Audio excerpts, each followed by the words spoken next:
മന്ത്രി A P Anilkumar സംസാരിക്കുന്നു. ഒരു സ്വഭാവം മുൻകാലങ്ങളിൽ അവർക്കുണ്ട്. അവർ അഭിപ്രായ പ്രകടനങ്ങൾ നടത്താറുണ്ട്. ഞങ്ങളെ സംബന്ധിച്ചിടത്തോളം ഗവൺമെൻറ് വരുമ്പോൾ അത് DYFI പോലെ SFI പോലെ ഒരു ഭരണവിലാസം സംഘടനകളാക്കി ഞങ്ങളുടെ യുവജന വിദ്യാർത്ഥി സംഘടനകളെ ഞങ്ങൾ ഒരിക്കലും കാണാറില്ല. അപ്പോൾ അവരവരുടെ അഭിപ്രായങ്ങൾ പറയും, അവർക്ക് അതിൻ്റേതായ സ്വാതന്ത്ര്യമുണ്ട്. പക്ഷേ ഞങ്ങൾ ഒരു പ്രശ്നം ഞങ്ങളെപ്പോഴും പറയാറുണ്ട്, ആ ഒരു സ്വാതന്ത്ര്യം അതിന് പരിമിതികളുണ്ട്. ആ പരിമിതികൾക്ക് അപ്പുറത്ത് സംസാരിക്കുന്നത് അംഗീകരിക്കാൻ കഴിയില്ല. അതാരായി കഴിയില്ല.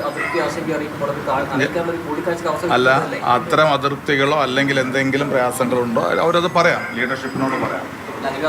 അപ്പോൾ ആ ലീഡർഷിപ്പിനോട് പറഞ്ഞു കഴിഞ്ഞാൽ ലീഡർഷിപ്പ് അത് ഗൗരവമായിട്ട് എടുക്കും, അതിൽ സംശയമൊന്നുമില്ല. പക്ഷേ അതിൻ്റെ പേരിൽ പരിധി വിട്ട അഭിപ്രായ പ്രകടനങ്ങൾ പാടില്ല. അത് വിമർശനങ്ങൾ എപ്പോഴും ക്രിയാത്മകമായിരിക്കണം, സതുദ്ദേശപരമായിരിക്കണം. അത്തരത്തിൽ ഉള്ള വിമർശനങ്ങളെ അതേ രീതിയിൽ തന്നെ കാണുക എന്നുള്ളതാണ് കോൺഗ്രസിൻ്റെ ഒരു സംസ്കാരം. അപ്പോൾ അതല്ലാതെ അങ്ങനെ അവരോട് യുദ്ധം ചെയ്യാനൊന്നും ആരും പോകാറില്ല. എക്കാലത്തും ഇത്തരം കാര്യങ്ങളൊക്കെ ഉണ്ടായിട്ടുണ്ട്. നിങ്ങൾക്കത് പുതുമയായിട്ട് തോന്നേണ്ട കാര്യമൊന്നുമില്ല. അപ്പോൾ വിമർശനങ്ങളെ അതിൻ്റെ പരിമിതിക്കകത്ത് നിന്നുകൊണ്ട് ചെയ്യുക, അതിനപ്പുറത്തേക്ക് പോകരുത് എന്നുള്ളതാണ് ഞങ്ങൾക്ക് സൂചിപ്പിക്കാനുള്ളത്. KPCC യോഗം അല്ല, KPCCക്ക് ആവശ്യമായ എല്ലാ കാര്യങ്ങളും KPCCയുമായി ബന്ധപ്പെട്ട കാര്യങ്ങൾ നടന്നു പോകുന്നുണ്ട്, ചർച്ചകൾ നടക്കുന്നുണ്ട്. ഇന്നലെ KPCCയിൽ പ്രോഗ്രാം, ഇന്നലെ ശ്രീ CV പത്മനാഭൻ സാറുടെ മന്ത്രി എ പി അനിൽകുമാർ മാധ്യമങ്ങളോട് സംസാരിക്കുകയായിരുന്നു.